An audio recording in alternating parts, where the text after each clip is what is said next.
Well, good afternoon, and thank you all for joining us and all of you that are joining us from afar. And to the members of the President's Cabinet on the National Space Council, to leaders across our administration, to members of the National Space Council's User Advisory Group, and to all those present, welcome to the 8th meeting of the National Space Council, men and women who have revived American leadership in space.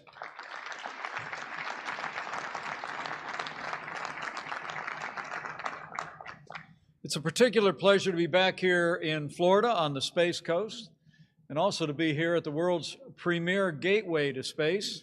Join me in thanking the Kennedy Space Center and Director Bob Cabana for their tremendous hospitality and leadership for space.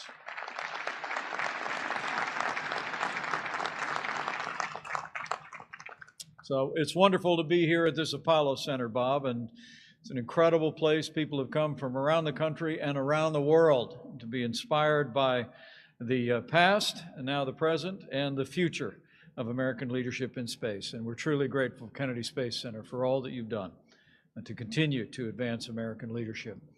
Allow me to also bring greetings from a champion of American space exploration, someone who has revived Americans' leadership in human space exploration in just 4 short years. I bring greetings from the 45th President of the United States of America, President Donald Trump.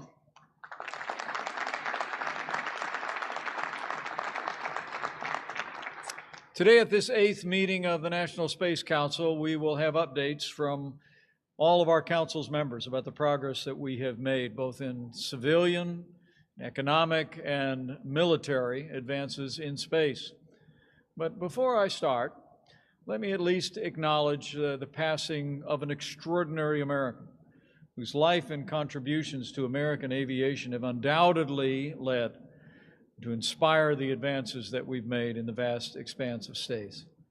This past Monday, America lost one of our greatest heroes, one of the greatest heroes not just in the history of the United States Air Force, but in the history of American aviation, General Chuck Yeager. He was a man of a humble background, grew up in rural West Virginia, enlisted in the military. He would go on to become one of the greatest aviators of all time. Chuck Yeager was a war hero, shot down 13 Nazi aircraft, but was himself shot down over France. Flew more than 150 military planes, a total of more than 10,000 hours, 30 years of active duty, and as history records, was the first man to break the sound barrier. General Chuck Yeager has now left us, made his final ascent, but it was my great honor as we renamed 2 Air Force bases as Space Force bases just a short while ago to announce that at the direction of President Donald Trump, we are initiating today efforts to rename an upcoming United States military base after the late and great General Chuck Yeager.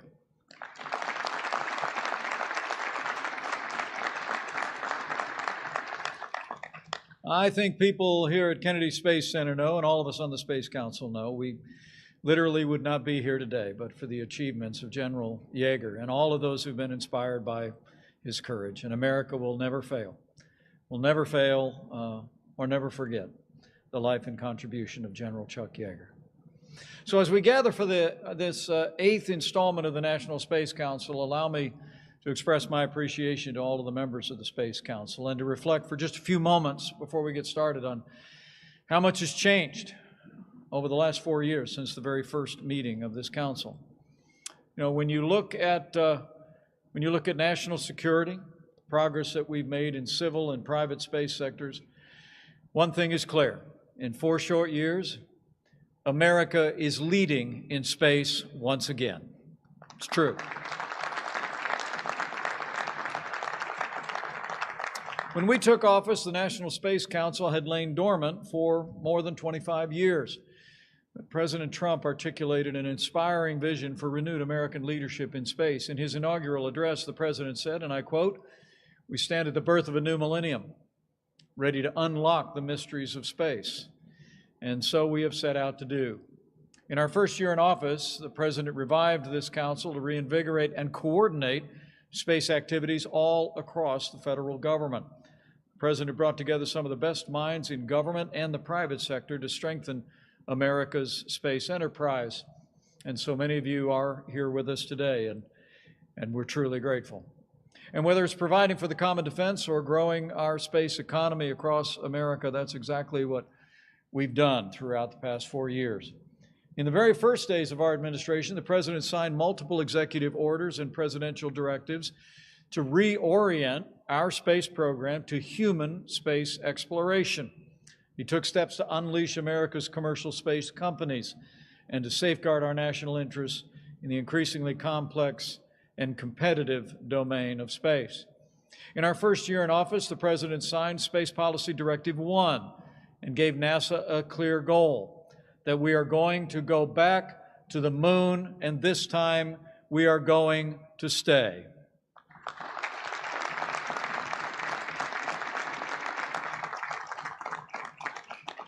We made clear in our first year that the moon is not a final destination, but it's a base for developing and training for future deep space missions.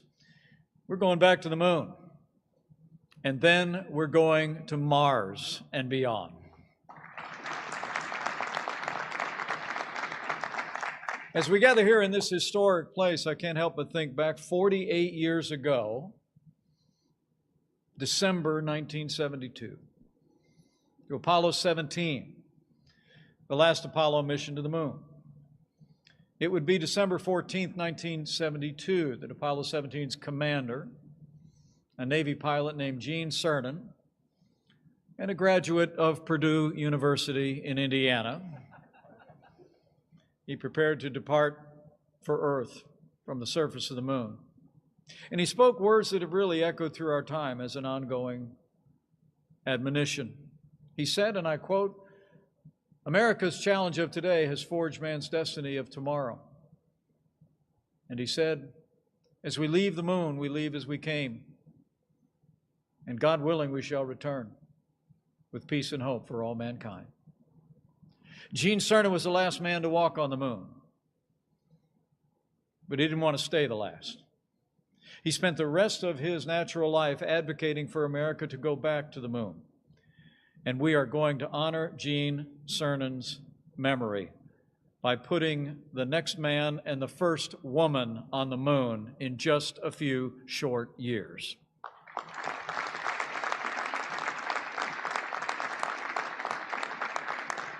As you'll also hear updates today, the President also set NASA and the private sector, the entrepreneurial companies that have been involved in space exploration and development, in motion to ensure that we would return to the moon.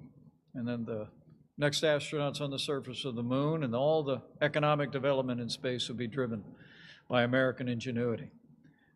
And we're going to ensure that Americans we're going to be the very first. The very first not only to develop on the moon and Mars, but also to continue to develop the economic potential of space exploration. Even in this challenging year in the life of our nation, when Americans have sacrificed so much, we've continued to make steady progress toward that goal of renewed American leadership in space. This spring, it was my great honor to attend the first crewed launch, along with the President of the United States, from right here at the Kennedy Space Center. It's the first time we sent American astronauts into space from Kennedy Space Center in nearly a decade. And then, not to wait a minute further, this last November, I returned again to see the second crewed full-scale launch and mission of American astronauts from American soil back into American space. That's the result of real leadership and renewed American leadership in space. And what's remarkable is those rockets were built by American private enterprise in this new partnership that we have forged and built upon in the United States over the last 4 years. When a businessman turned president decided to renew our commitment to space, he knew it was important to unleash the power of America's private sector, and so we have done. As you will note out here today from the Secretary of Commerce, we went to work early on to cut and streamline out-of-date regulations, that made the United States the #1 country in the world for space business, and will continue to accelerate investment and development in space. This past April, the President signed an executive order to recognize and promote the rights of private companies to recover and use space resources. That order, we believe, will provide the kind of clarity and stability that our businesses need to thrive. It'll give our entrepreneurs the incentive to take our commercial space activity to all new heights. And just last week, NASA made its first commitments to buy lunar material from private companies, and will continue to build on creating the kind of incentives that will generate investment and space development for generations to come. And even as we make great progress in expanding America's commercial activity in space, we also recognize the challenges of digital threats to our space operations. And that's why the President established cybersecurity principles for all of our space systems, whether government or private. The President put in place the world's first comprehensive space traffic management policy as well, and made it clear that we're going to use the resources, the capabilities, and the technologies of the private sector to make all space activities safer and more secure than ever before. It's amazing as you think about all these accomplishments in renewed human exploration in space from here in the United States, the difference that all these distinguished members of the National Space Council have made in America's future in space. But at the time that we acknowledge the progress that we have made in expanding human space exploration and reviving American space enterprise, we also recognize that there are challenges and even threats in space as well. As I just said, as we dedicated 2 Air Force bases now as the first 2 Space Force bases in America, space is a vacuum, but we aren't operating in a vacuum when it comes to our national security. The space race that began in the 1950s continues today. We are in the lead, but we are not alone. As you will hear today in the National Space Council from the Director of National Intelligence and others, China and Russia are continuing to develop space weaponry. Russia demonstrated a space-based anti-satellite weapon earlier this year. China is developing a new manned space station, and its robotic spacecraft will return samples from the moon in just a matter of weeks. In fact, China is increasingly emerging as a serious competitor in space, just as they are in other areas of the global economy and to the strategic interests of the United States. As the world witnessed, China recently landed an unmanned craft on the moon, and for the first time, robotically raised the red flag of communist China on that magnificent desolation. All of that competition, the investment of other nations on Earth, and security in space is among the reasons why our Commander-in-Chief took the unprecedented step of establishing the first new branch of our armed forces in some 70 years. President of the United States, now almost a year ago, signed into law the creation of the United States Space Force.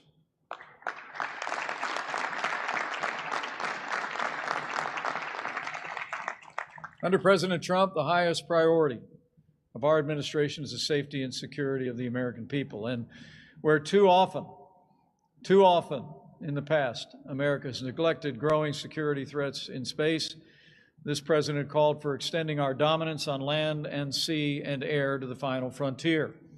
It would be June of 2018 when President Trump laid out his vision for American military power in space. He called for the creation of that new military service that we spoke of today at the dedication of those bases.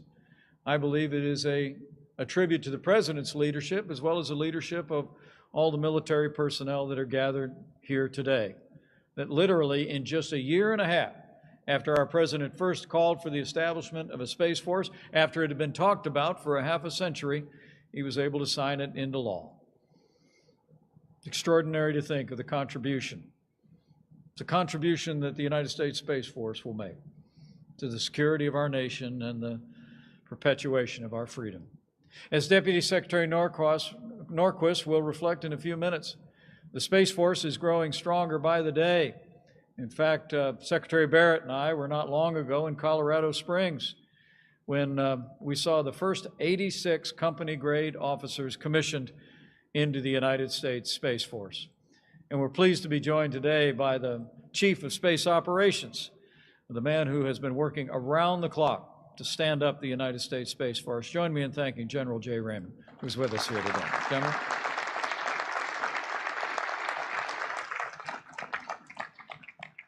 So we've made great progress. We evidenced that today in the dedication of Cape Canaveral Space Force Station and also Patrick's Space Force Base right here on the Space Coast in Florida. And I know the Lieutenant Governor of Florida is with us here today and is pleased to see that. But just like 42 years ago when Gene Cernan was on his way to the moon, and just like when Chuck Yeager was breaking the sound barrier in the 1940s, the United States continues to face an era of competition. But as members of the National Space Council know, it's a competition that America is winning today, and we're going to keep on winning in space for generations to come.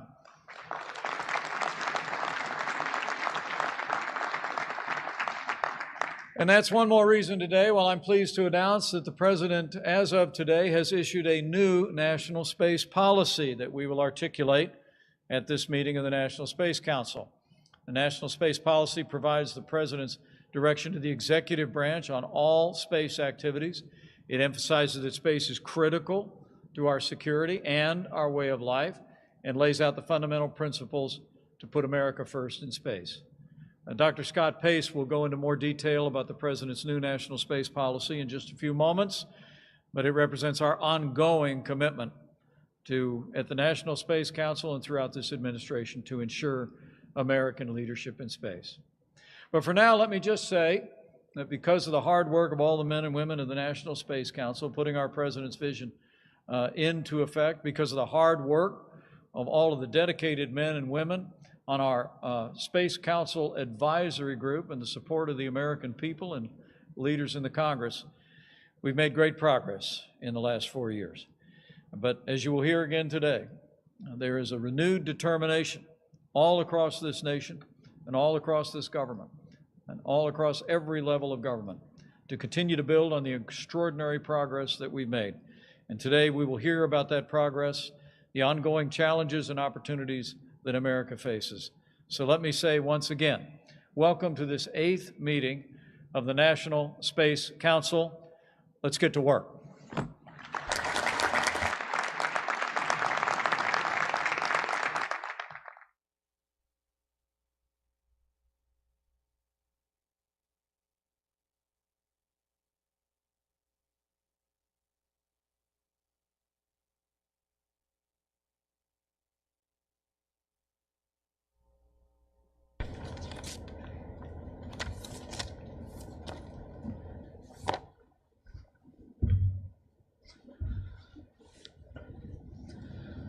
Again, let me call this meeting of the National Space Council here at the Kennedy Space Center on Florida's historic Space Coast into session. Today's meeting will include important updates and announcements from council members and the council's executive secretary.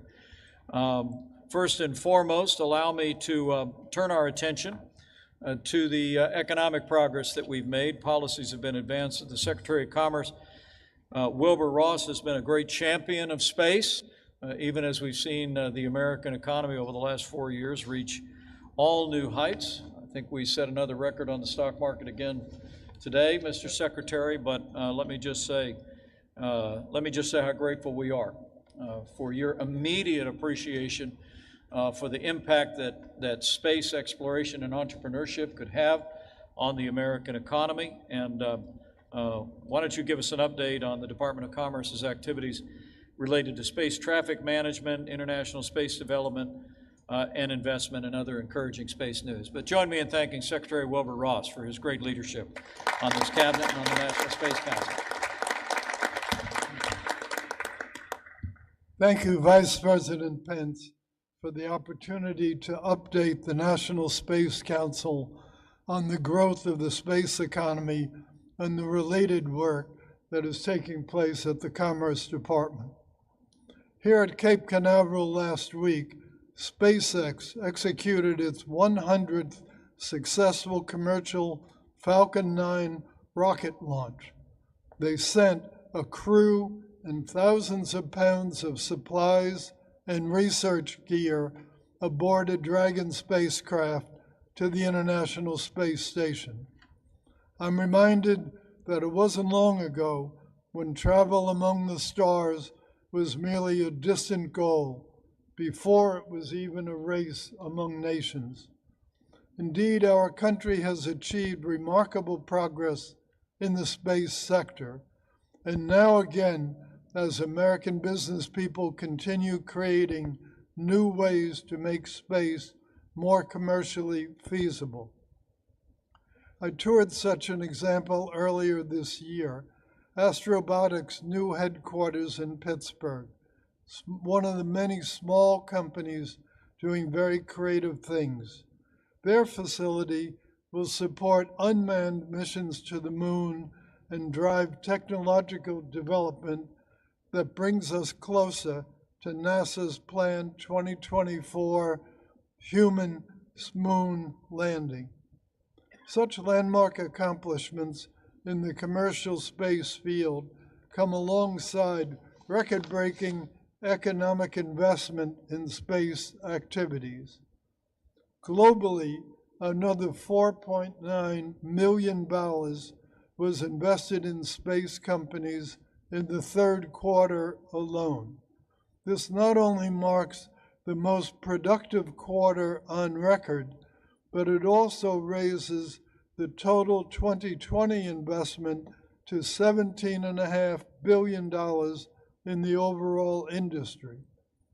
And wonderfully, the U.S. accounts for 62% of the industry's total investment. Morgan Stanley projects that revenue generated by the global space industry may top $1 trillion by the year 2040. And the recent explosion of the industry here in the U.S. is due in no small part to the efforts of the Trump administration. The administration's pro-space agenda and the work of the National Space Council has already had significant impacts.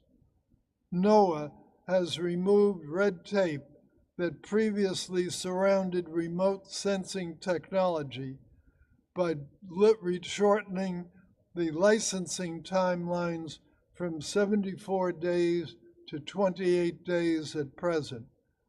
This enables companies to sell data from satellites more easily and more efficiently, helping commercial satellite operators stay competitive in a rapidly changing global marketplace. Commerce Department has also taken steps over the last year at the behest of the Vice President to identify new space missions and get them the necessary authorizations to proceed in line with our treaties. The goal here is to alleviate the administrative and regulatory burden on emerging companies and technologies, and we enthusiastically continue in that mission. Financial indicators and regulatory procedures aside, one simple way to observe the growth of our space industry is to look at the number of satellites in orbit.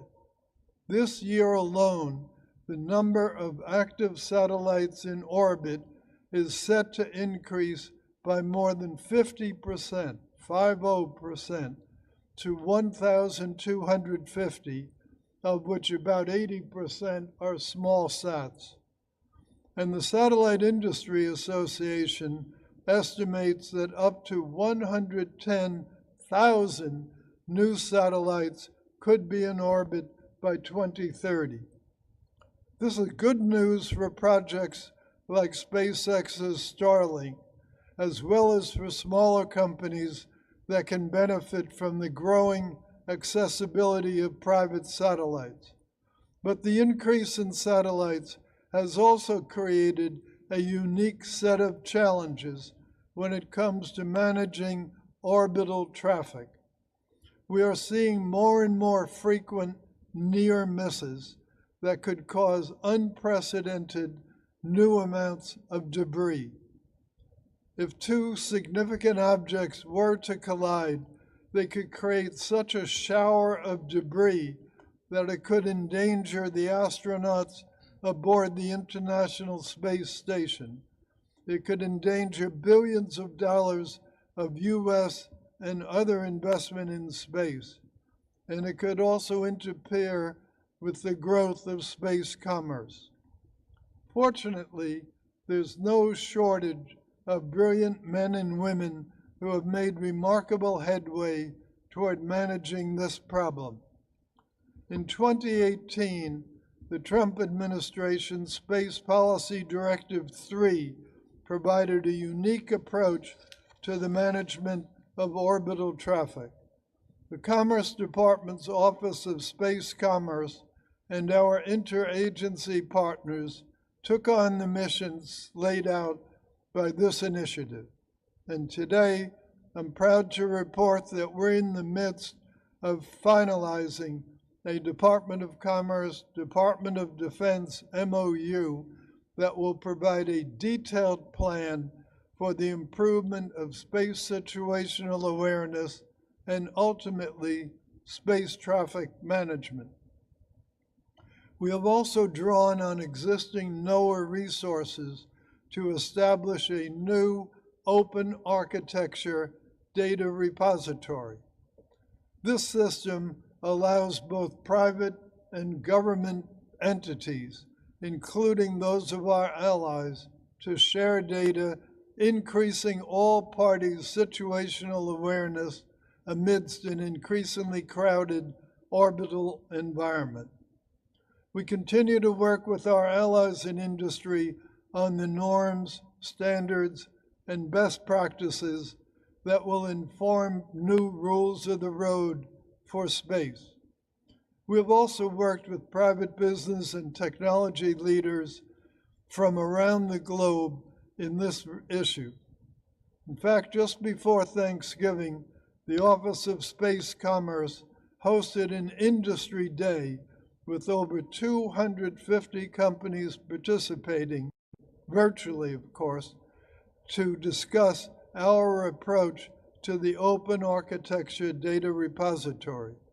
We will continue to work collaboratively with the public and private sector to tackle this challenge. It's not the only one we face. China's lunar landing last week underscores that we are not the only ones invested in the business of space. And that competition for American companies operating in this sector is real competition. Similarly, Japan became the first country to bring back to Earth a soil sample from an astronaut. Looking ahead, my department's Bureau of Economic Analysis will publish within the next 2 weeks innovative experimental statistics that will help us further measure and understand the space sector. And I look forward to sharing this informative new data with all of you. The United States remains an incubator for greatness like no other, and I'm confident that we will retain our position as the premier hub for space-based exploration and business. Thank you. Excellent. Thank you, Secretary Ross, and more importantly, thank you for your leadership Thank you, Mr. President. on the National Space Council on behalf of American entrepreneurial leadership in space. Truly extraordinary accomplishments. And my favorite one is that you said at the present point, $17.5 billion in investment in the last year, and more than 60% of that is invested in the United States of America. Yes, sir. So thanks for helping to facilitate that. The Secretary of Energy, a member of our cabinet, Dan Brouillette, is here with an update on space nuclear power efforts, and under his leadership, the collaborations between the Department of Energy, the Department of Defense, and NASA. Mr. Secretary, let me also thank you for your energetic and tireless efforts in forging exactly the kind of partnerships across government that are facilitating advances of American technology and space exploration. Secretary Dan Brouillette, the Department of Energy, everyone. Thank you, Mr. Vice President. Well, thank you, Mr. Vice President, for that kind introduction. I'm honored to join you today to provide the National Space Council with a brief update on the initiatives that our department, the U.S. Department of Energy, has undertaken since the Council's last meeting in May. In July of this year, NASA hosted our first ever NASA DOE Executive Committee meeting right here at the Kennedy Space Center. The Executive Committee that was established under our new NASA DOE MOU that Administrator Bridenstine and I signed allows us to strategically pursue opportunities that will advance our cooperation between our two departments in space activities. At that July meeting, NASA and DOE agreed to establish 3 joint working groups. One group is focused on power infrastructure for the proposed Artemis Lunar Space Camp. The second group focuses on developing nuclear power and propulsion systems for future Moon and Mars missions, as well as robotic deep space exploration. And the third group, Mr. Vice President, is focused on pursuing space science and innovation interests, particularly high-performance computing initiatives that hopefully will address the challenges of traffic management that Secretary Ross just spoke about, weather issues, and planetary defense from near-Earth objects. These working groups will ensure that DOE and our national laboratories are effectively harnessing the capabilities of our world-class scientists, our engineers, our technicians, and our research facilities to partner with NASA to solve some of the greatest technical challenges facing the United States. Since our last council meeting, we've also continued our space-related engagement with the U.S. Department of Defense.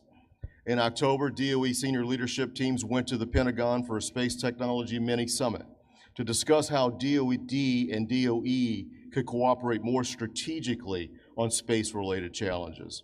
Our senior policy teams and our technical leaders met with Acting Secretary of Defense for Research and Engineering, as well as with representatives from the Strategic Capabilities Office, the Space Development Agency, and DARPA to explore ways of strengthening DOE's contributions to the space mission areas of each of those offices. We were extremely encouraged by the outcome of the mini-summit, and we will continue to work with the Undersecretary's office as well as other elements of DoD. As DOE looks to the future, we will continue to leverage our global leadership in nuclear power technologies to provide sustainable power solutions for space applications such as radioisotope power, surface fission power, and nuclear thermal propulsion. Following the successful launch of the Perseverance rover, which is powered by a DOE-developed radioisotope power system, DOE and NASA began formal engagement with nuclear aerospace and commercial power sectors to design and develop a surface power system for a lunar demonstration in the late 2020s. We're also working on engagement opportunities with private industry to advance thermal nuclear propulsion technologies. We want to move that ball even further forward. DOE, NASA, and DoD are also working with industry to establish advanced nuclear fuel production capabilities to support future terrestrial and space demand needs, and seeking to establish and maintain a nuclear supply chain capability that enables us to address a very wide range of applications. In addition to those things, DOE and NASA successes in ramping up plutonium-238 isotope production have now eliminated projected supply shortfalls, increasing the opportunities for deep space missions in the 2020s and beyond. Through our strategic investments, DOE and NASA have also modernized large portions of the radioisotope power system supply chain, eliminating single-point failures and improving reliability to support quicker mission tempos. Yet there's so much more that we at DOE can do, and we will do it. We're looking for ways to apply our next-generation computing technologies to address the tracking, modeling, and data analysis challenges of space weather warnings, space debris tracking and avoidance, and large-scale analysis of space radiation in cosmic microwave environments. Mr. Vice President, this is all possible because of your leadership of the National Space Council and the President's focus on significant space goals. And our work at the DOE is enabled by the great work of my colleagues across the interagency. So I'd like to especially thank all of those who have partnered closely with us, especially Jim Bridenstine and Jim Morehart at NASA, and of course, Michael Kratsios at DOD. Finally, it's in this spirit of collaboration that I'm pleased to announce DOE's new space strategy, which we will soon publish. This decade outlook will directly support the national space policy and will focus DOE on being a key technology developer to support the space missions of our interagency partners. Thank you again for inviting me. Thank you for allowing me to join you. DOE, or as I like to call it, the Department of Exploration, looks forward to a future of powering innovation, of driving exploration, and for reaching for the stars. Thank you, Mr. Vice President.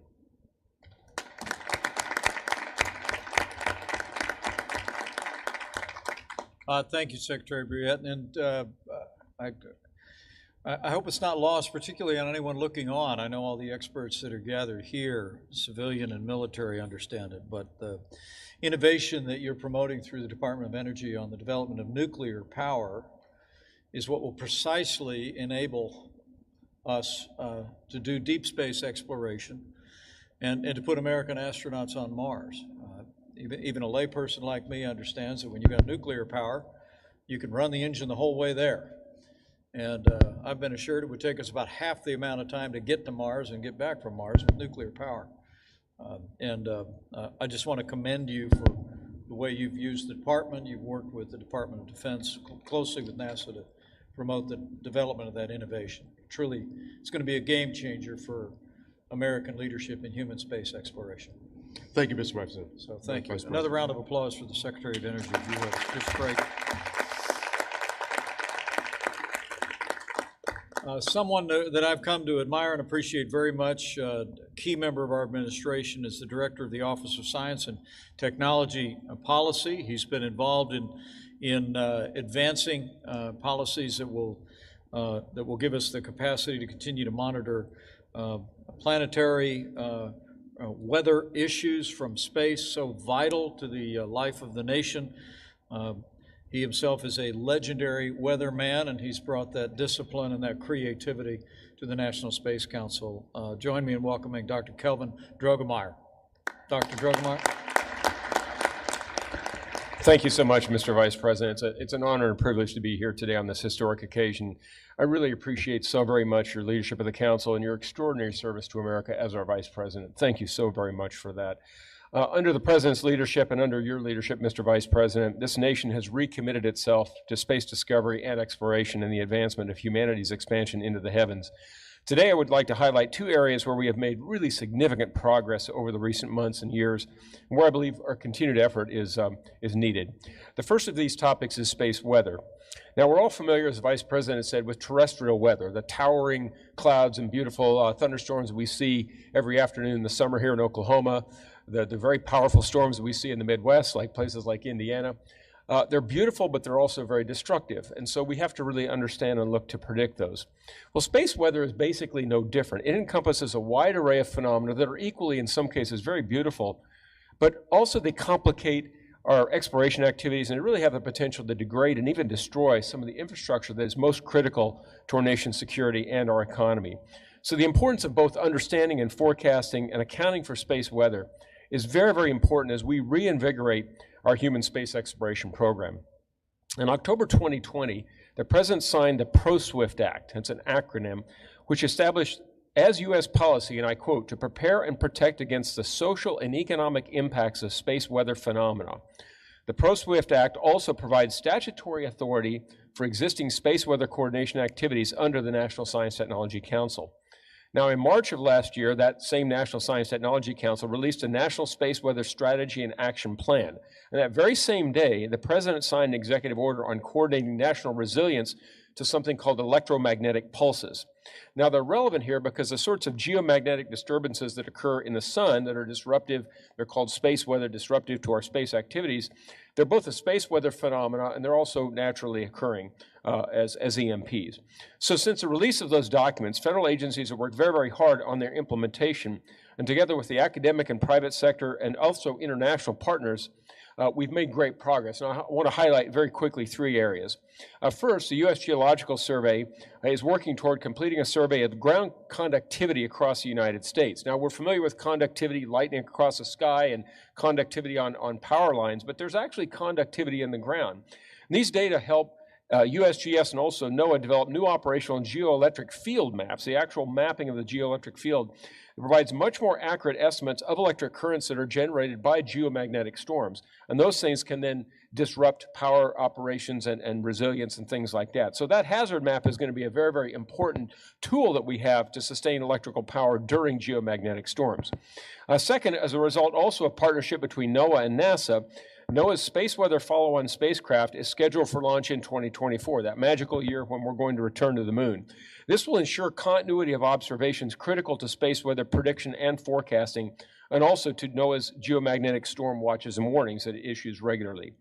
And third, NOAA, NASA, and also the National Science Foundation have funded several research opportunities that are going to advance solar and geospace modeling and improve space weather predictions. Just like we have models to predict terrestrial weather, we have models to actually predict space weather.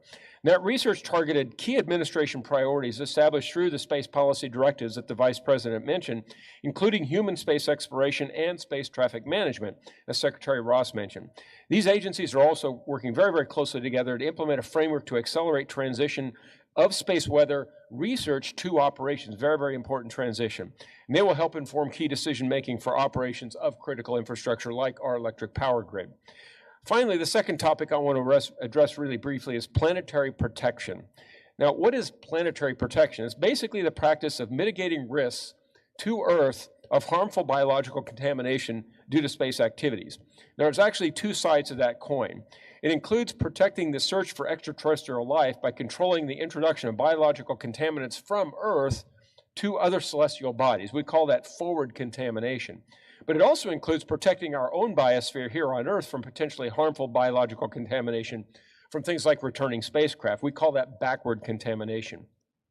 So as we prepare for human exploration of Mars and other solar system bodies, as the Vice President mentioned, now is the time to review and update our planetary protection policy.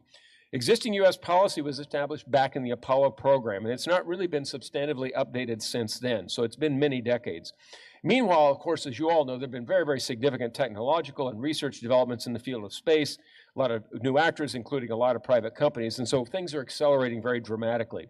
So to address this challenge, OSTP and the National Space Council staff, all the wonderful folks here, have partnered over the past 6 months to co-lead an interagency working group on planetary protection. It's really a whole of government effort. And we deliberated several topics. First, of course, as I mentioned, how to accelerate commercial space exploration and development while we also preserve the scientific integrity in the search for life on other terrestrial bodies. We want to avoid that backward contamination to Earth. Likewise, we want to avoid that forward contamination as well. And then also third, making sure that private sector activities are protected, because we all know that commercial activities, as we've seen here, are extremely important.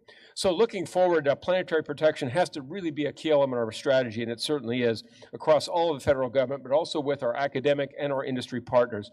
We want to absolutely ensure a safe, sustainable, and predictable Earth and space environment as we continue to advance U.S. leadership in space exploration and commercialization. Mr. Vice President, I am completely grateful to the wonderful opportunity you've provided to me and others at OSTP to work with all these great folks on the National Space Council on these initiatives over the last several months and years. And we look forward to the wonderful days that lay ahead for America in space. Thank you very much, Mr. Vice President. Thank you so much. Calvin, great job.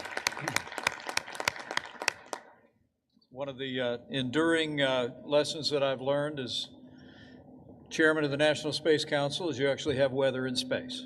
So thanks for your great leadership on that, and so vitally important to our nation's economy and nation's security, as you mentioned. So thank you, Kelvin. Great report. We've talked a lot about the impact on the economy on this National Space Council over the course of the past 4 years. We've talked just as much about our national security, and as I reflected in my opening remarks, with the encouragement of all the members of the National Space Council, this administration has taken strong strides to advance our national security in space.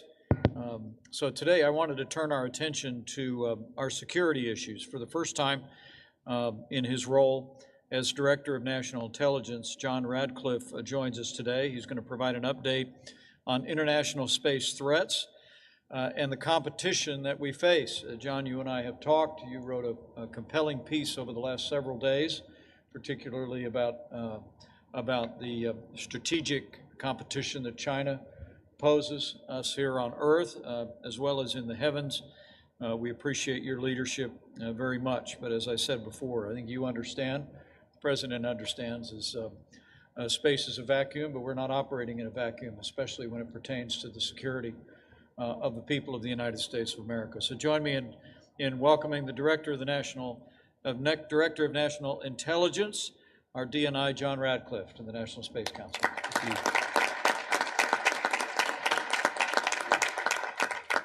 Thank you, Mr. Vice President, and let me start. I know this is a common refrain as you listen to all of my fellow council members, but it's because we all marvel at your success and leadership over this Space Council, and I think everyone here wants to express our gratitude and appreciation from the Council and on behalf of a grateful nation, so thank you very much. To my fellow council members, thank you for allowing me to update you on the threats that we face in space and how the intelligence community is taking unprecedented action in order to increase the effectiveness of our national security space enterprise and to respond to the President's new space policy. By almost any measure, the dramatic increases in space-related capabilities and services over the past decade have been game changers with profound implications for life on Earth. Currently, over 80 nations operate in space, and 50 countries have dedicated government budgets for space.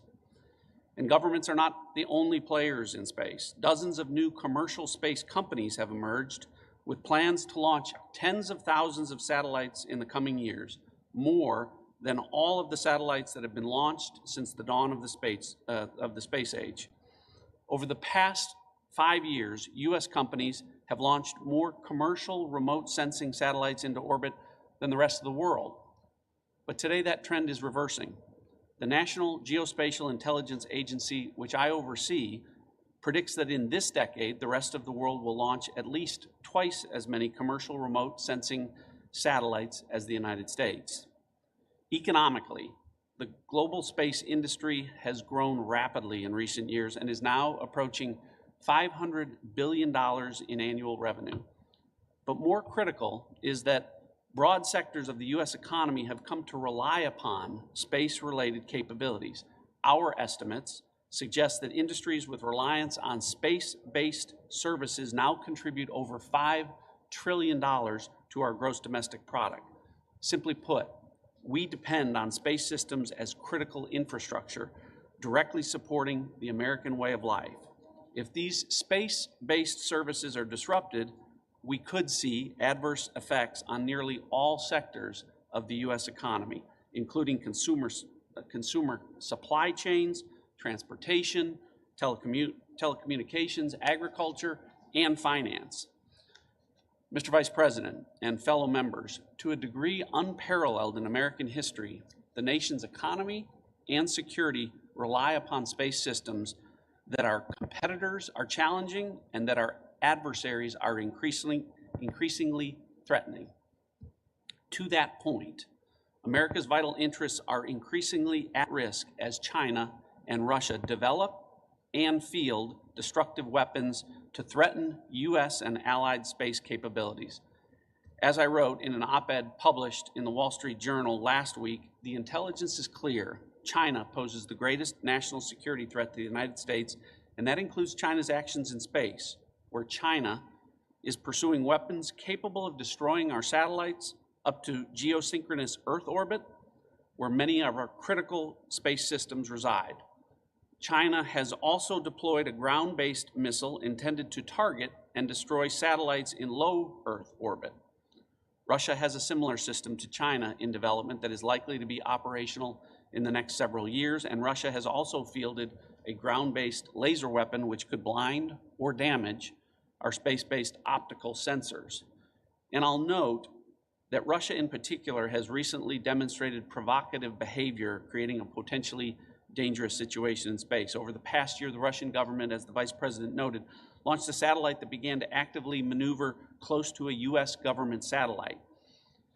I want to make clear to the members of this council that we consider this to be threatening behavior, especially considering that the Russians have previously launched a very similar satellite that exhibited characteristics of a weapon when it released a high-speed projectile. Our Space Force Chief, General Raymond, agreed by recently saying, "This is not the behavior of a responsible spacefaring nation." In short, the threat to the United States and allied space systems continue to grow, and we should not allow that threat to grow unabated. And because of that, the President's new national space policy recognizes that space is and should be a priority intelligence domain, something the intelligence community has already begun to take action on and to move out.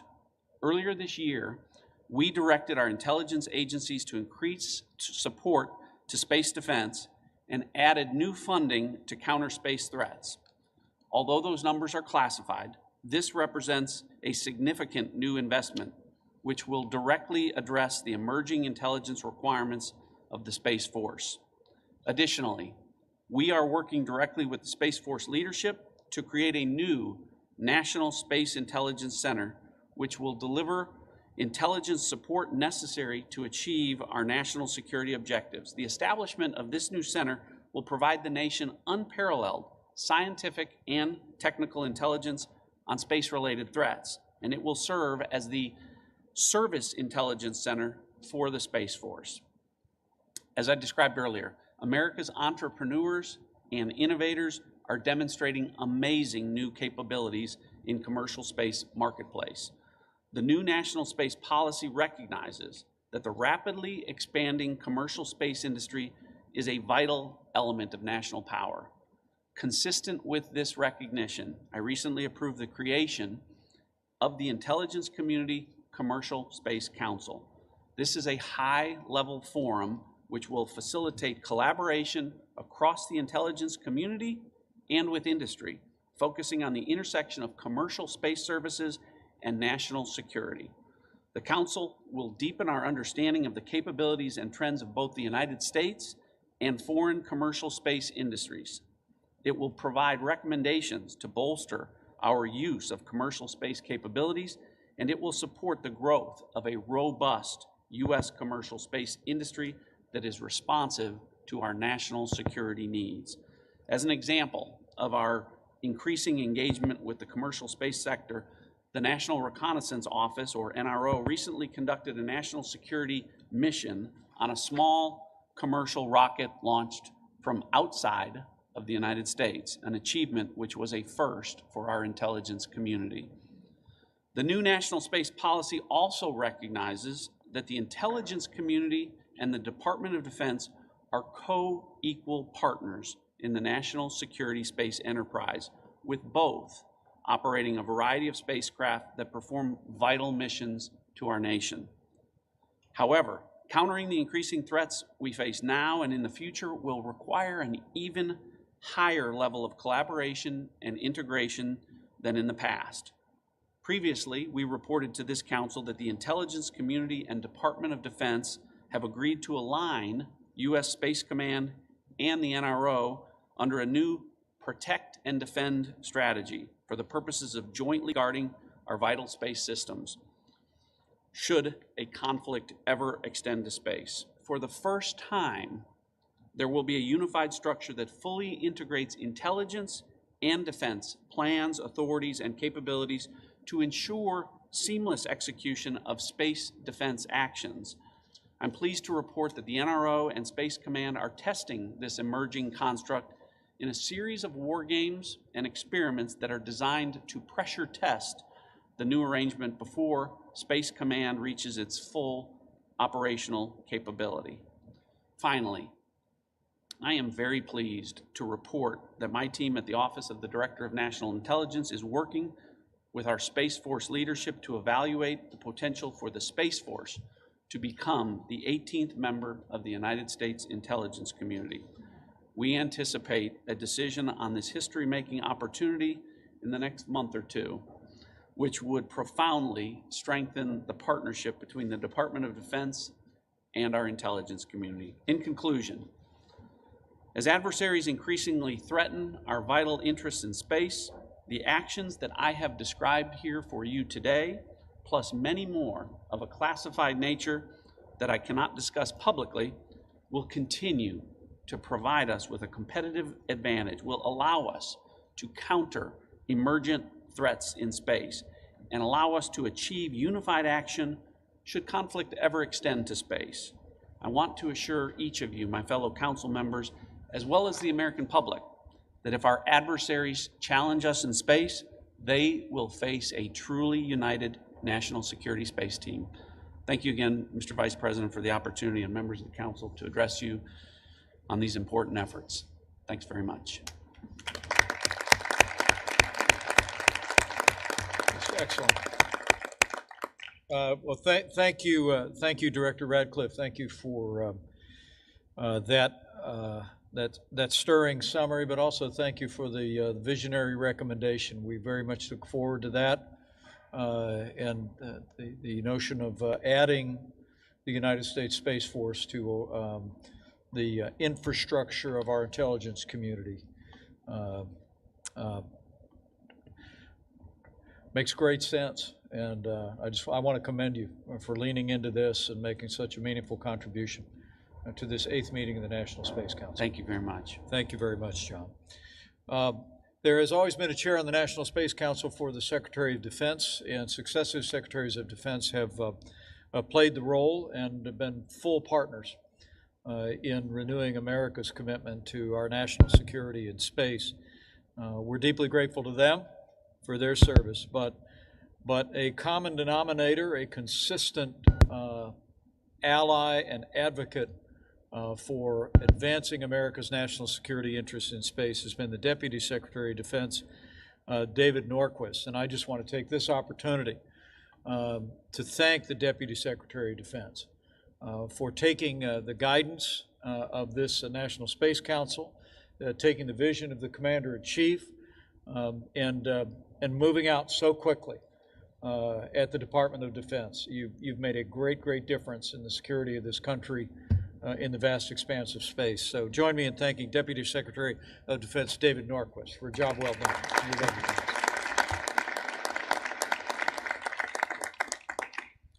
Good afternoon, everyone, and thank you, Vice President, for chairing this meeting today. You just heard about some of the challenges and threats facing us in space.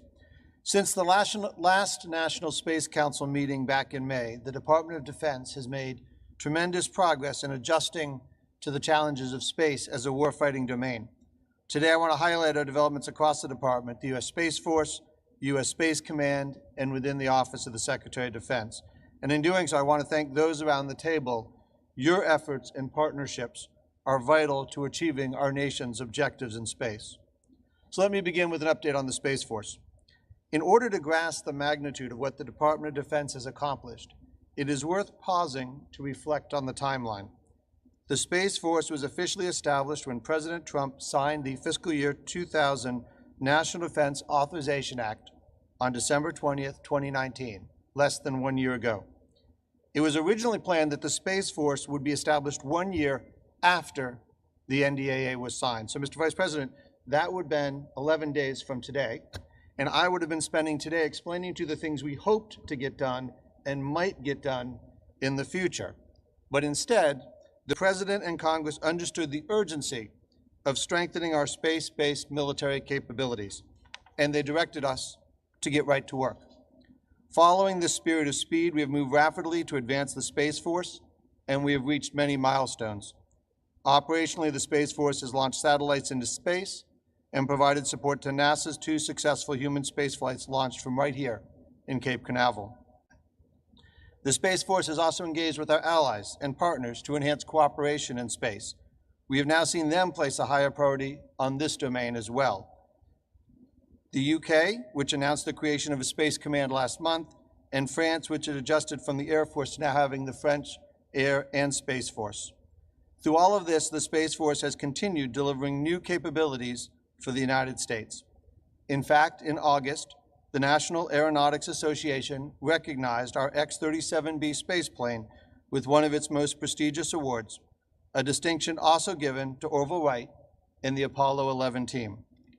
Structurally, we have created a new and leaner field organization comprised of 3 field commands and 9 space deltas that cover missions such as intelligence, surveillance, and reconnaissance, space electronic warfare, and space domain awareness. The Space Force's success thus far are reflected in its people. Since its founding, it has grown substantially, which is a trend we expect to continue. Over the last 3 months, more than 2,100 members have transferred from the Air Force into the Space Force. We anticipate that an additional 3,700 airmen skilled in fields such as intelligence, acquisition, engineering, and cyber will transfer in the next 3 months. These men and women have great leadership in General Raymond, who will become a statutory member soon of the Joint Chiefs of Staff. With the right people and leadership in place, we are focused on cultivating the culture of the service. In this respect, we have also made great strides. For example, just 7 months after the Space Force was established, the service released the Space Capstone publication, its first doctrine document. This is a military service's fundamental responsibility because it articulates their unique purpose, identity, and operational mindset, and it informs the joint doctrine. Significantly, the Space Capstone publication identifies space power as a distinct form of military power that is vital to U.S. prosperity and security. The Space Force's motto, Semper Supra, captures their role well. Safeguarding U.S. advantages in the ultimate high ground requires them to be always above. Next, I'll provide an update on U.S. Space Command. Just as we have at sea, it is important to establish responsible standards and norms in space. U.S. Space Command is promoting these efforts and calling out those, like Russia, who violate these standards and norms. In August, we welcomed General Dickinson to the helm through U.S. Space Command's first change of command ceremony. He made history by becoming the first Army general to lead the combatant command. I should note that his predecessor, General Raymond, had served in a dual capacity, Chief of Space Operations and Commander of U.S. Space Command. The department is grateful to General Raymond for stepping up to serve in these 2 consequential roles. Finally, I would be remiss if I didn't share the progress the department has made within the Pentagon. In June, we released a new defense space strategy. Over the next 10 years, this document will guide the department in achieving our desirable conditions for a space domain that is secure, stable, and accessible. Similar to our national defense strategy, we pursue our objectives through 4 lines of effort. These are: build a comprehensive military advantage in space, integrate space into national, joint, and combined operations, shape the strategic environment, and cooperate with allies, partners, industry, and other government departments and agencies. If you have not done so and had a chance to read it yet, I would encourage you all to do so. It will give you a clear sense of how the department's thinking has evolved on space from a policy perspective. This defense space strategy served as a part of our department's contribution to the development of the new National Space Policy, which we are proud to support. Another indication of our prioritization of space was creating an Assistant Secretary of Defense for Space Policy. I established this office in response to the bipartisan fiscal year 2000 National Defense Authorization Act and to fulfill your due out, Mr. Vice President, when you announced the Space Force in August 2018. Congress rightfully identified civilian oversight of the space enterprise as an area of necessary change. The Assistant Secretary of Defense for Space Policy will now be responsible for interagency coordination and international engagement on space policy and strategy. With this elevated level of leadership, we will bring heightened focus to the space domain as we prepare for long-term strategic competition and ensure alignment with the Space Force and U.S. Space Command. In conclusion, the Department of Defense has had a significant and successful past 7 months. We remain committed to continuing this important transformation of our national security space program, which prepares us for deterring the high-end fight. Thank you all very much.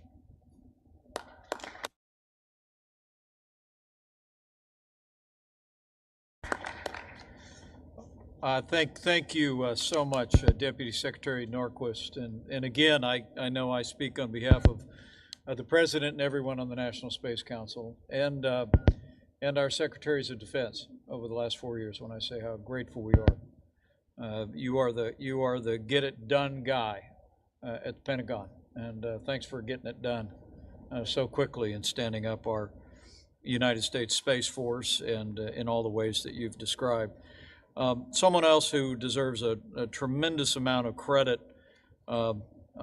is I want to call on for maybe just a few brief reflections following the Deputy Secretary's remarks. He's a former commander of the United States Strategic Command, led forces in Operation Enduring Freedom, Operation Iraqi Freedom, led and commanded Air Force Space Command, and now, fortunately, we arrive at a time in the moment in our history when, as we are standing up American military leadership in space, the Vice Chairman of the Joint Chiefs of Staff brings a lifetime of dedication and experience to America's military security in space. So let me invite all gathered here first to thank General John Hyten for his lifetime of service, and General Hyten, any reflections that you have on this first year of the United States Space Force. General Hyten, everybody.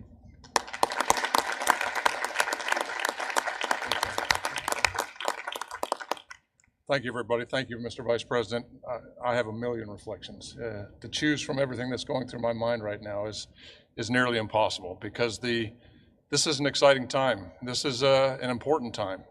But it's a time that, as Director Ratcliffe clearly pointed out, we have a threat. And what we're doing and what we have been doing is about how do we respond to that threat. And the partnership we have with the intelligence community is as strong as it's ever been. And I was so excited to hear the concept of the Space Force being the 18th member of the intelligence community that presents so many opportunities for us to do things in much better ways of how we do surveillance, how we do intelligence. All those things open up by just that simple idea. So as I sit here, I'll just say that Space Command and the Space Force have two basic functions. When you look at the Saturn V that's above us, you like to look up and dream. And I was involved in the previous edition of the United States Space Command, and I'll say that command really liked to look up. And we need to look up, and we need to surveil, and we need to understand the threat. And you heard the Vice President and the Director of National Intelligence talk about the Russian threat that we watch very closely through the partnerships we have with our own sensors, with the intelligence community sensors, so we know exactly what's going on and exactly what they're doing. But the reason the United States military is in space is really to look down and make sure that our planet is safe, and that we support the Army, the Navy, the Air Force, the Marines, all of the elements of our national security, support the joint force and make sure that it is secure. And if you look at everything that we do every day, and you heard the deputy talk about the amazing organizational changes that are under, but actually it's the mission and the people that do that mission every day that are the key piece of it. And you just look back in January when missiles were launched from Iran into al-Assad in Iraq, and you look at the warning that was provided immediately from the operators in the United States Space Command that allowed people to take cover, and the exquisite indications and warning that were put together by Space Command people, Space Force people, working together with the intelligence community to make sure that no American died in that attack. That's a remarkable piece.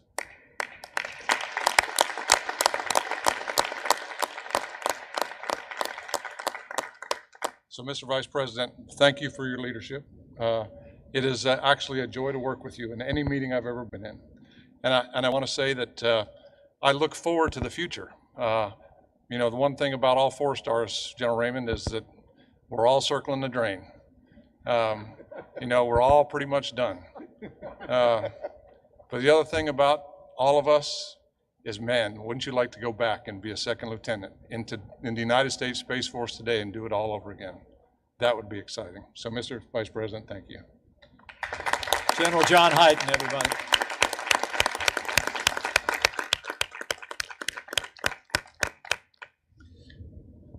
I think it's worth noting for the record that I gave him absolutely no notice prior to those remarks. I think you can hear the heart and the mind of someone who's been absolutely committed for a lifetime to American security in space. And as I've said to you before, General Hyten, I can't help but feel that for such a time as this, you're Vice Chairman of the Joint Chiefs of Staff. So thank you for your stalwart leadership and a lifetime of service. Join me in thanking General Hyten one more time.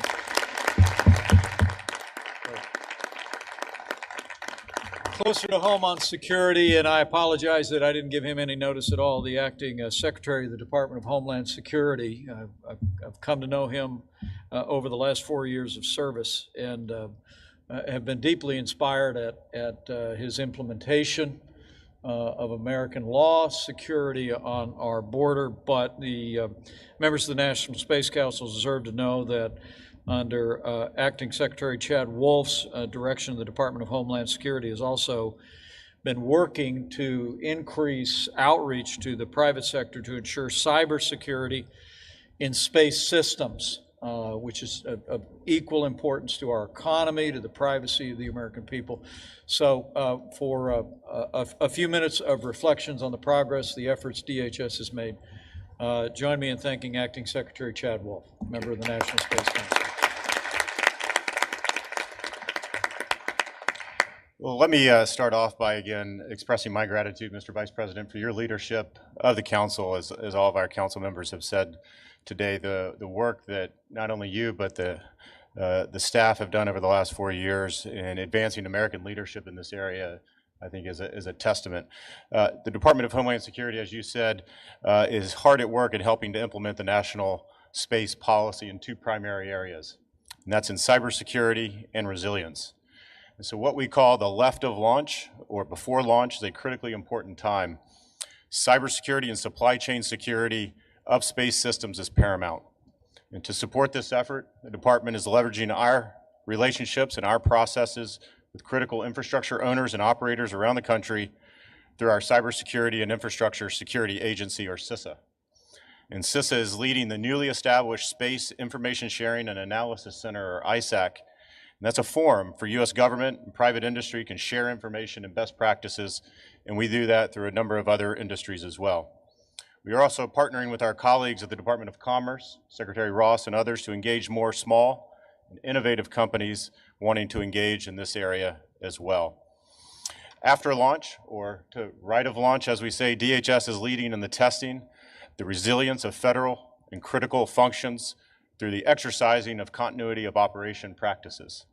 These left of launch and right of launch approach will increase the security of our homeland, will certainly broaden our private sector and international partnerships, and will support the important work of the American space activities. So let me just close by, again, thank you, Mr. Vice President, for your leadership for this council, and the department stands ready to support its ongoing work. So thank you. Thank you, Chad. Thanks for the kind words, and thanks for your leadership. Thanks for your leadership, Mr. Secretary. We couldn't be more grateful. I'm going to get a couple of people, put a couple more people on the spot who've played just a leading role in our ability to move out on the policies that have been advancing our economy and our security.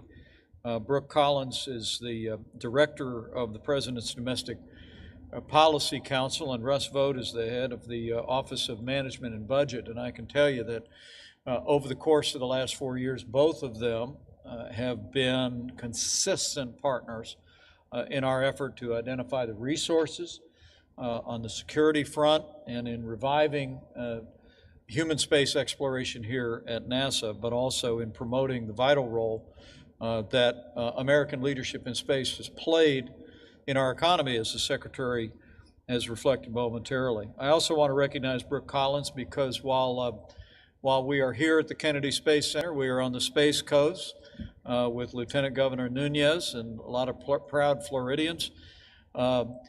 Texas likes to boast of their long history in space in Houston, and Brooke Collins is a daughter of Texas and counts the Lone Star State home. So thanks for bringing all that natural Texas passion to your efforts on behalf of space. So I'm going to recognize Brooke Collins, Domestic Policy Council, and then the Director of OMB before we turn our attention to National Space Policy and to the Director of NASA's report. Brooke? Well, this is unexpected, Mr. Vice President, but thank you. It will only be 1 minute, and thank you for the shout out to Texas. It's great to be here in Florida as well. I am struck as I sit here as the mother of 4 children. I know everyone's sitting in the room and watching in the audience and watching on TV at how inspiring that this group led by our president and also you, Mr. Vice President, we have reignited America's imagination. And for the young girl or young boy from the plains of Texas or from the coast of Florida or from the cornfields of Indiana, that one day they too could go to space, to the final frontier, and to reach for the stars. And that is America. And so what an honor it is to be a part of this. And thank you for your leadership and for everyone here today. Thank you.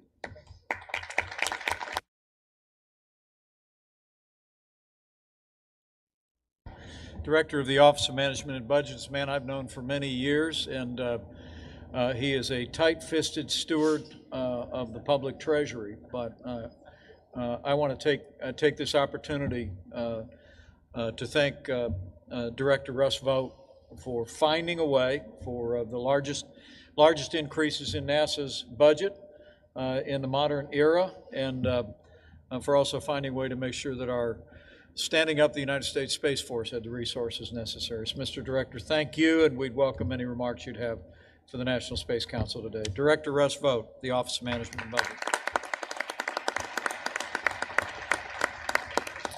Thank you, Mr. Vice President. It is a privilege to be back here. And budgets are about priorities. And one of the things that this administration under the President and your leadership has been insistent upon from the very beginning is that we're going to get back to space. We are overjoyed that we've been able to increase the budget by 15%. Right now, we're in the midst of hard-fought negotiations to get our 12% increase to make sure that we have the resources to get back to the moon and Mars and beyond.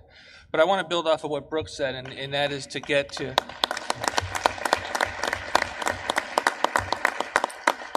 But I want to build off of what Brooke said in terms of the national momentum that's been built around getting back to the moon and staying there. I've got 2 little girls, a 6-year and 8-year-old, and when there's extra cardboard around the house, they're building rockets. They've got pictures of astronauts in their room, and on Saturdays we change the channel from the football game to watch the launches. And so you are getting a sense nationally of the momentum that's building as a result of the leadership of the President and the Vice President, the Space Council, the important work of Jim Bridenstine. And we're excited at OMB to play a behind-the-scenes role to get the resources that are necessary to bring agencies together, to build consensus, to make sure that documents and regulations go out that reflect all one view of the administration. And I thank you for the honor to be here.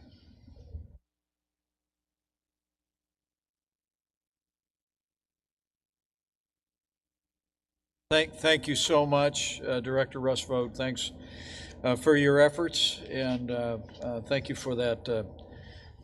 Thank you for talking to us about your little girls. I think it's one of the points you make, one of the points Brooke made is that having revived America's commitment to human space exploration and innovation, rededicating ourselves to American leadership in space for our national security, I can't help but feel that it's going to inspire kids to pursue STEM education and to have their eyes on the stars. So thank you both for those without any notice remarks.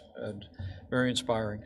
I'm going to ask Dr. Scott Pace, who has been the Executive Director of the National Space Council over the last 4 years, has been my right arm throughout this effort to come forward. Today, President Donald Trump signed an updated national space policy for the United States of America. Just in time for this 8th meeting of the National Space Council, and I've asked Dr. Pace to give us a very brief update. You all should have a copy, and for those of you looking on, the new National Space Policy of the United States of America will be available online for all of the country to review. But Dr. Pace, maybe you could just update members of the council on the policy and specifically how it differs from previous space policy at this important moment in the life of this program and in the life of the United States Space Force. But before I do that, I do want to give all of you a chance. We are only as good as the people who are behind us, supporting us, advising us, informing us.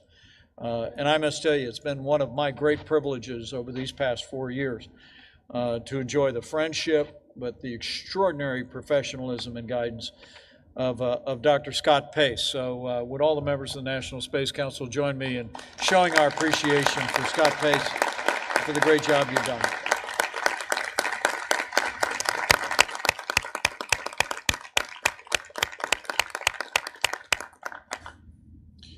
Thank you, sir. And as several people have heard me say in speeches, there's nothing more terrifying than having a boss who cares about what you do. Your caring and the caring of the president have been absolutely instrumental to whatever progress we've been able to make. With the strong leadership from the president and your National Space Council staff has been working closely with all the members of the Space Council to develop a new national space policy. I promise not to read it. It's rather thick, and it's there in front of you.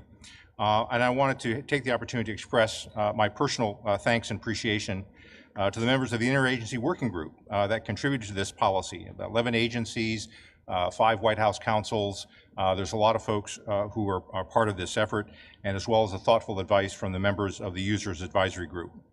The National Space Policy is the President's direction to U.S. government departments and agencies to advance the interests of the United States in space for the benefit of the American people.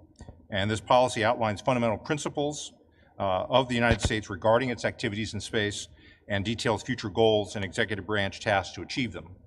The policy reaffirms the nation's interest to act responsibly in space to ensure safety, stability, security, long-term sustainability of space activities.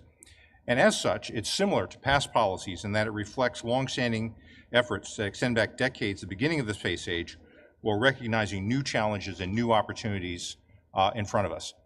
The National Space Policy at top level gives primary emphasis to 4 topics: commercial space activities, international cooperation, exploration, science, and national security, which undergirds everything we do. And the policy expresses the nation's commitment to leadership in space. The major point I wanted to make, as we have heard around today, is that the international environment we're in is very dynamic. It's influenced by competition and threats to the space capabilities on which we rely. And consequently, it's important that the U.S. space activities across all sectors, civil, commercial, and national security, be coordinated at the highest levels in an integrated manner to advance our national interests and those of our allies and partners.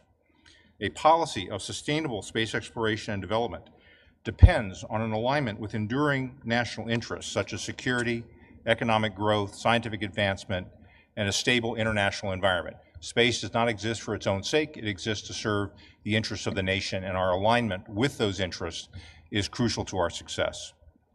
Establishing U.S. capabilities to operate routinely out to the moon and beyond will deliver strategic assets not only for ourselves, but for all like-minded nations who share our values: liberty, democracy, rule of law, free market economic principles. It is our values we carry with us into space, not merely our machines. Space exploration and development are not confined to one-time missions or any single destination. Closer to home, the United States is going to encourage commercial activities to lower the public burden of maintaining and enhancing space capabilities. And as the United States journeys again into deep space, it will do so with commercial and international partners. And at the frontiers of exploration, the United States will continue to lead, as it always has done. The United States is leading in space, but we also face determined competitors and adversaries. The President's National Space Policy continues the quest to explore and develop the unknown while securing benefits for the American people, which has driven our country since its founding. This drive, rooted deeply in the spirit of the United States, will ensure that as humanity expands into space, it will be the home of a free people. With that, Mr. Vice President, thank you for the opportunity, and be happy to take any questions.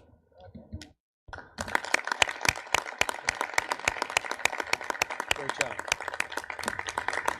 Thank you, Dr. Pace. And the National Space Policy of the United States, I was there literally when the staff secretary brought this into the president late yesterday. I know people worked around the clock on an interagency basis to get this completed before the 8th meeting of the Space Council. And where might people be able to review this today? We'll make sure it's on whitehouse.gov, but where else? I'm pleased to say the White House Digital Services has been great, and it's available online.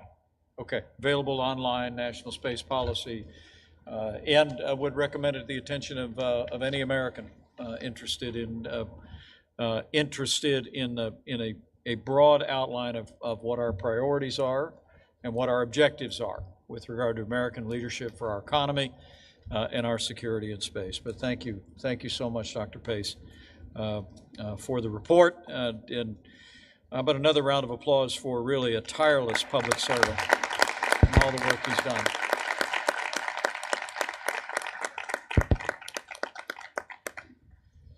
Finally, we will now turn our attention to NASA's activities with a report and a very exciting announcement today from the administrator of NASA, Jim Bridenstine.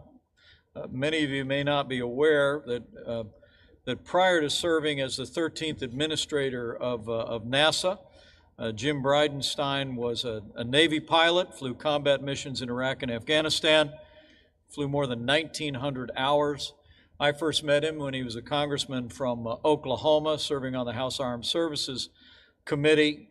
But very early on, it was apparent to President Trump that this was a man who had a deep passion for American leadership in space. And I must tell you that when I think of all the progress that we've made in reviving American leadership in human space exploration, when I think of the historic steps that we have taken in the last 4 years to ensure American military dominance in space as much as on land and sea and air, I am truly grateful, as I know the President of the United States is, for the service and tireless efforts and enthusiasm of the 13th Administrator of NASA.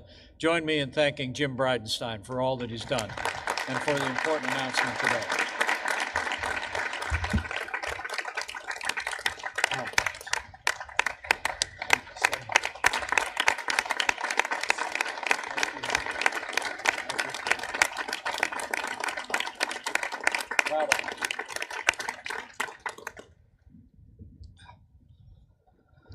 Wow, standing ovation from the Vice President of the United States. I will tell you, sir, it's been the joy of my life to serve this little agency called NASA that does just amazing things. I will also say, and sir, I know you've heard it today all day long from all of the people sitting around this table, but this has been a game-changing administration as it relates to space.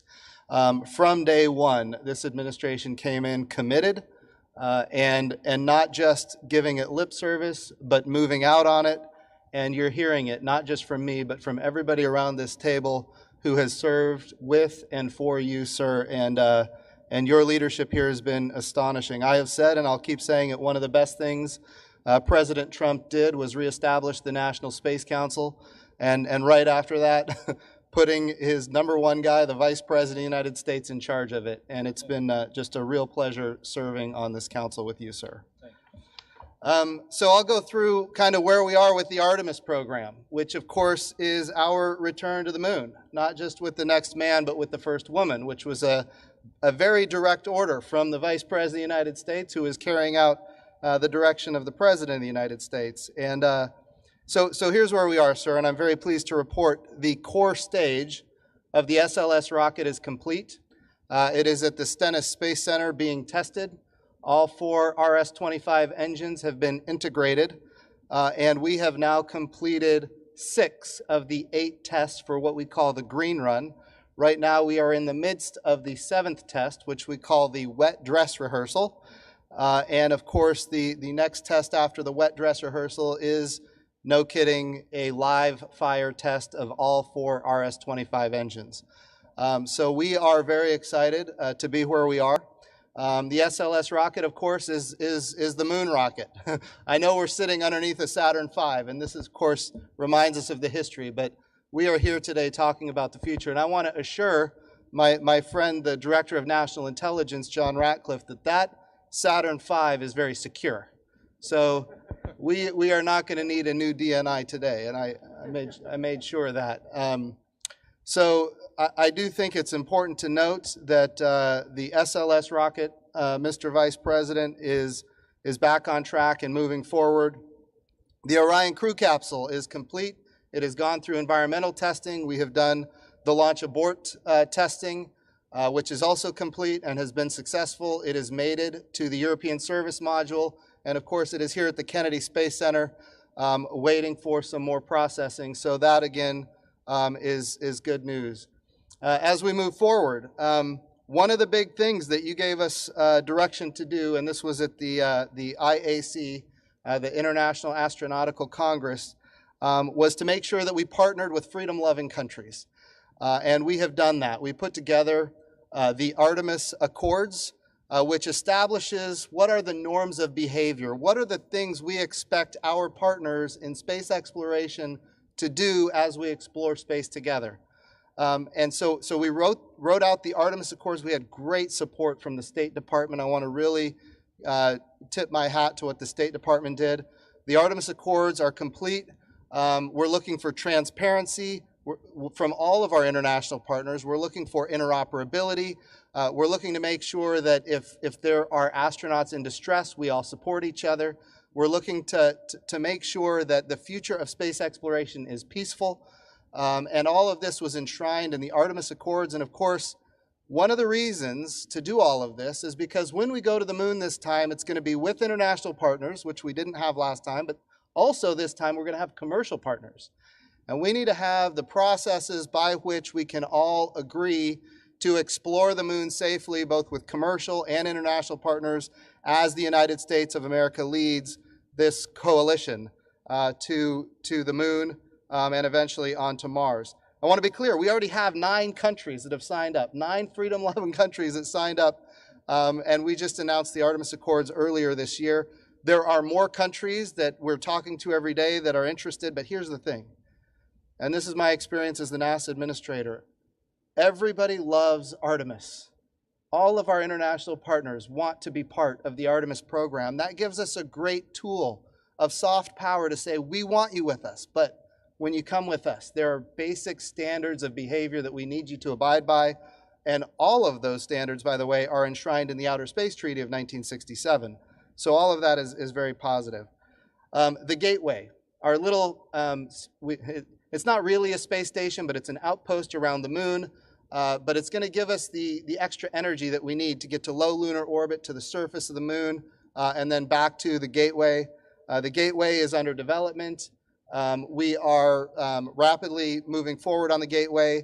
The power and propulsion element and what we call HALO, which is Habitation and Logistics Outpost, is under development. We're going to put those two together. We're going to launch them on a single rocket, and we're going to do that by the year 2023. So the Gateway will be underway by 2023. We're also very excited that the Gateway, in fact, and this is for Dr. ᔕTOᑎE, we've already selected 2 science experiments to be on the Gateway in orbit around the moon, and those 2 science experiments have to do with space weather and the radiation of deep space. So this is going to enable us to get more science than we could otherwise get, and of course, we all know Dr. ᔕTOᑎE, he mentioned Oklahoma earlier. Dr. ᔕTOᑎE comes from Oklahoma, very amazing weather scientist, and now expanding that field all the way to space weather. So we're there with you, sir, and we'll keep moving forward on that. We think about our European partners. Recently signed an MOU with us on the Gateway. So we can very proudly say that when we go to the moon, we have already got commitments from the European Space Agency, not only to have astronauts with us, but also to provide hardware that is going to be very significant for our sustainable return to the moon. So we have also opened up the aperture a little bit when we go to the moon. One of my first initiatives, Mr. Vice President, as you know, was we're going to go commercially, as directed by you and the President of the United States. So we initiated the Commercial Lunar Payload Services Program to take NASA payloads to the surface of the moon, where we buy a service. We don't own and operate the hardware, but we buy a service. We now have a number of companies that have signed up to be part of this program. Sir, you mentioned earlier that we're going to actually buy some of that regolith on the moon. We're going to buy resources, and we're going to prove that this is a model of operations that is workable. And of course, the Artemis Accords are a big part of that as well. I saw Sean Mahoney is here from Mast and Space Systems. I think Secretary Ross, you mentioned Astrobotic. So there are a lot of small, innovative, impressive companies raising money and moving out because of the policies that we've put in place to go to the moon commercially. So all of that is very exciting. Finally, I'm gonna anchor real quick on the human landing system, which of course we have the SLS rocket, we have the Orion crew capsule, we have the European service module, we have the Gateway. The one thing we have not had since 1972 is a human landing system. And now we have, Mr. Vice President, because of your leadership and the leadership of the President, we have a human landing system funded for the first time since 1972. We have 3 companies, yes.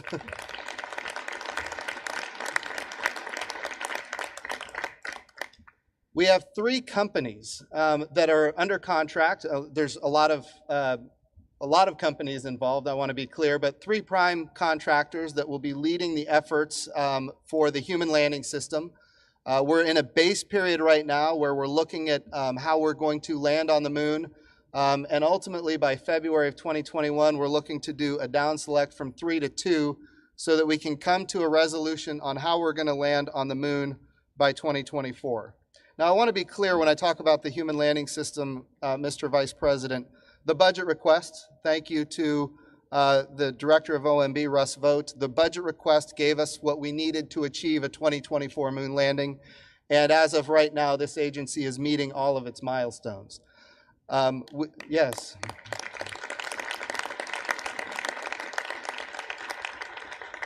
We are in the midst of, as the Director of the budget has said, we're in the midst of negotiating to get that lander funded. The bill passed in the House, funded it to the tune for 2021 about $600 million. In the Senate, it was about $1 billion. Now, $1 billion is a lot of money, and I want to be really clear. We are so grateful for the bipartisan support for this. That's one of the biggest things that we have to have moving forward. This has to be generational in nature, which means strong bipartisan support is necessary, and we're grateful for that. But ultimately, if we don't get the $3.3 billion, it gets more and more difficult. So I'm making sure to communicate, as I do always, to our legislators. If there's anything you can do to help with the $3.3 billion, we are certainly asking for that.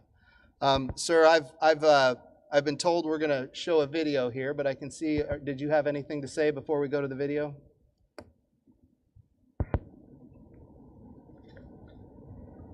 Well, I think we've got a very exciting announcement coming up, but I just couldn't be more grateful. For those of you looking on that are just now taking an interest in the program, we are beneath an Apollo Saturn V rocket, but we're about to see a major and historic step in setting into motion in one more way the Artemis program and the Artemis rockets that will take to the skies over the next several years and on to the moon and ultimately to Mars. I want any school children looking on to know that Artemis is the twin of Apollo, except Artemis is going to go a lot farther and inspire the world once again. So join me in thanking Administrator Jim Bridenstine, and then we'll move on to a very exciting announcement.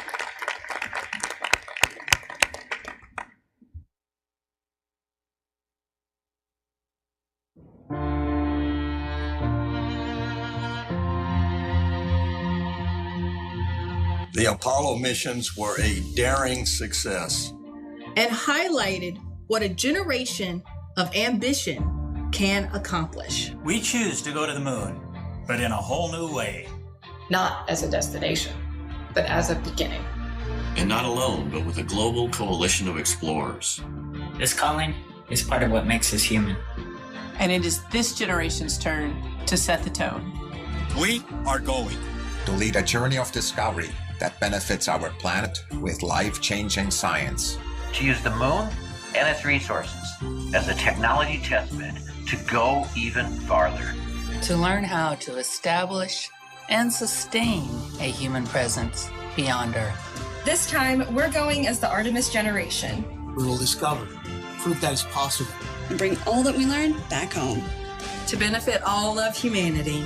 And then we will take the next giant leap. Mars. Welcome. Welcome. Welcome to the Artemis generation.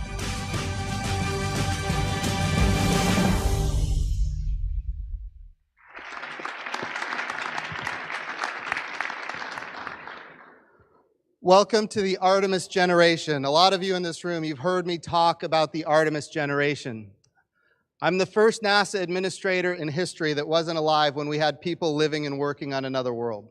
And of course, it is our goal that I'm the last NASA administrator in history that wasn't alive when we have people living and working on another world. Our goal is to go to the moon sustainably, to learn how to live and work on another world so that ultimately we can take all of that knowledge onto Mars.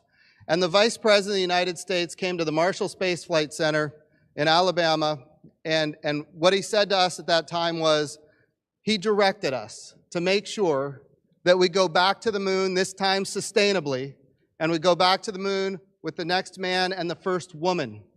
And that's what this program is all about. And today we have this very special and unique milestone where it is time to announce who those people will be. And Mr. Vice President, if you would come up to the front here and share with the audience who our astronauts are going to be. This is the first cadre of our Artemis astronauts. I want to be clear. There's going to be more. And of course, there's going to be astronauts that are in low Earth orbit that are going to go to the moon, and astronauts that go to the moon that are going to be in low Earth orbit. But Mr. Vice President, please do us the honor of introducing who these folks are, and you'll see on the video their images when he announces them.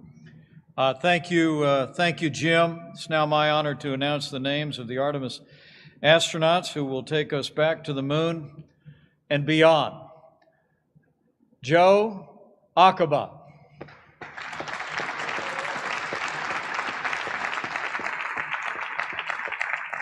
Kayla Barron.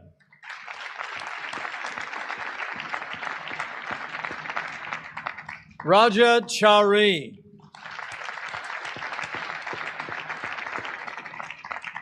Matthew Dominic.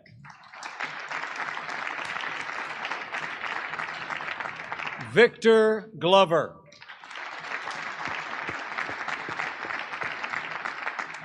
Woody Hoberg. Johnny Kim. Christina Cook.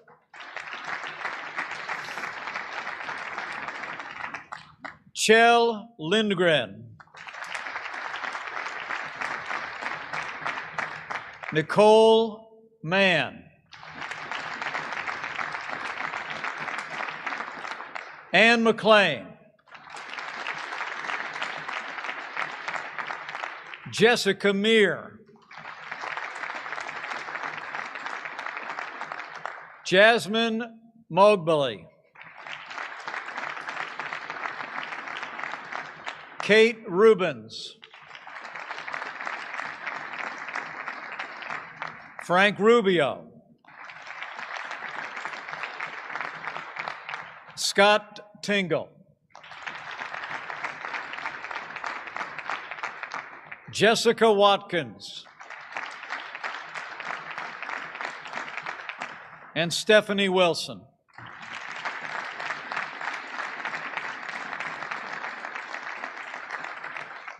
And now it's my special honor to welcome 5 members of the Artemis generation who are here with us today at the Kennedy Space Center, Jessica Watkins.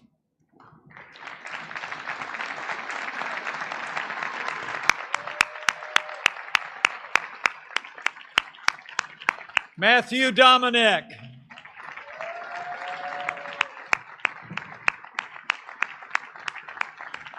Ann McLean.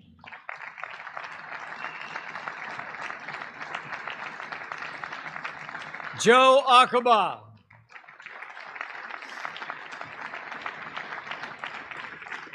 And Jessica Meir.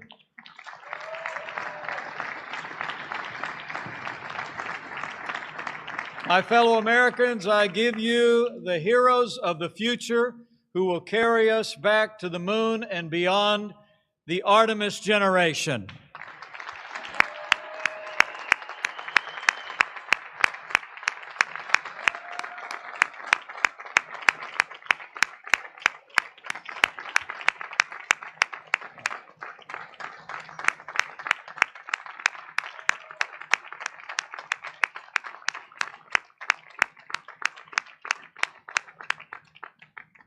Well, thank you all for stepping forward and for the excellence that you've shown throughout this program. And congratulations to you and all of those that were just named that are part of the Artemis generation. It really is amazing to think that the next man and the first woman on the moon are among the names that we just read, and they may be standing in the room with us right now. We started today reflecting on a great hero of the past. The Artemis generation are the heroes of American space exploration in the future. Would you join me in showing our appreciation for their great heroism and their character one more time?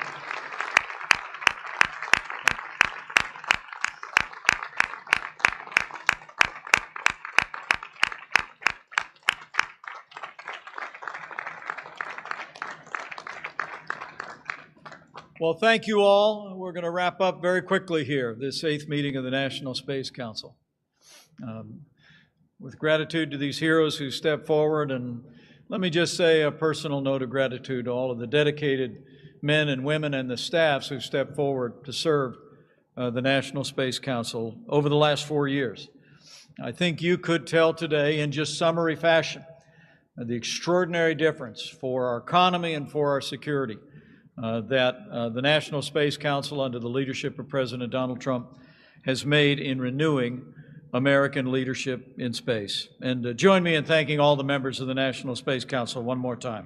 Would you please?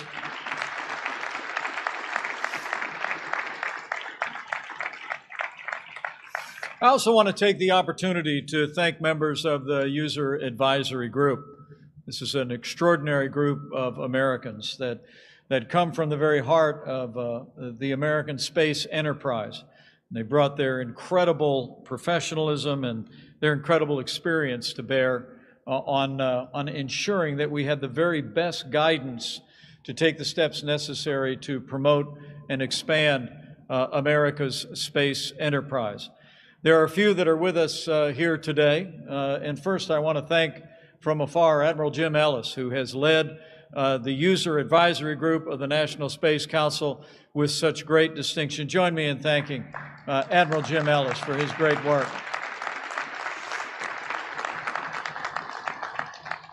There are 28 members of the User Advisory Group that have given us great counsel all along the way. They've dedicated countless hours to giving us their very best advice. A few are actually with us here today for this 8th meeting of the National Space Council.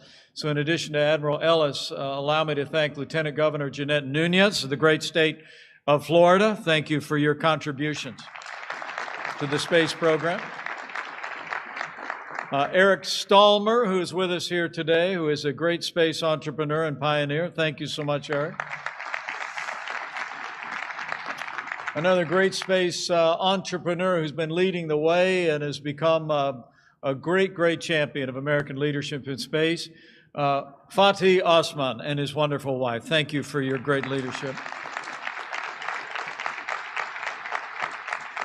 And to a great entrepreneur who brought great business acumen to this, and the great counsel of his wife, Judy, has assisted all along the way. Join me in thanking Indiana's own Fred Klepsch for his contributions to the National Space Council.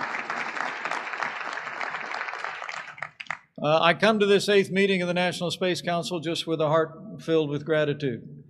I'm humbled by the efforts of all of those that are gathered here.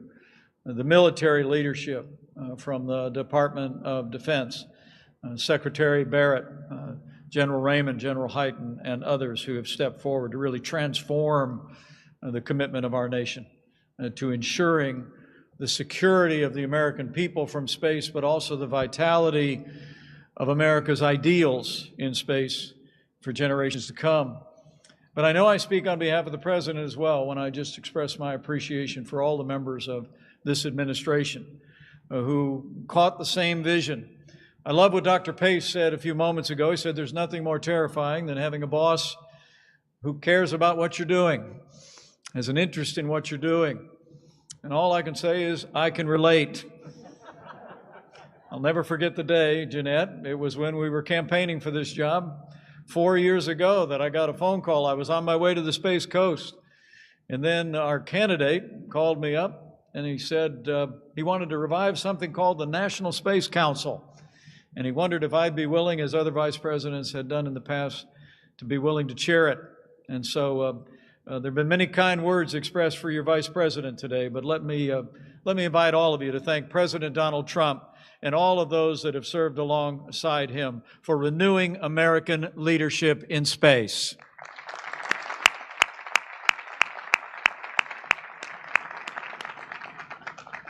And as I close this meeting and in the company of these extraordinary Americans, let me just also say that I think the best days for American leadership in space are yet to come. And I know with the caliber of the men and women that have stepped forward in this program, Artemis, that we're going to make all new history. We're going to fill up places like this again and again. And I just want to assure all of you that will be carrying America's aspiration and ideals into the great unknown, that you go with the confidence of the American people. You will have the support of people all across this country as you inspire the world. And I'm very confident that you will go with the prayers of tens of millions of Americans who are grateful for your courage and your service and the service of all of those that we announced today as part of the Artemis generation. And my prayer will be in those ancient words that you would be confident that as you rise on the wings of the dawn, settle on the far side of the sea, but as the good book says, even if you go up to the heavens, my prayer is that you know that even there His hand will guide you and His right hand will hold you fast. So join me in thanking the Artemis generation, the National Space Council, our user advisory group, and every American who has contributed to this cause these past 4 years. Because of all of you, America is leading in space once again, and we will be leading for generations to come. Thank you very much. God bless you all.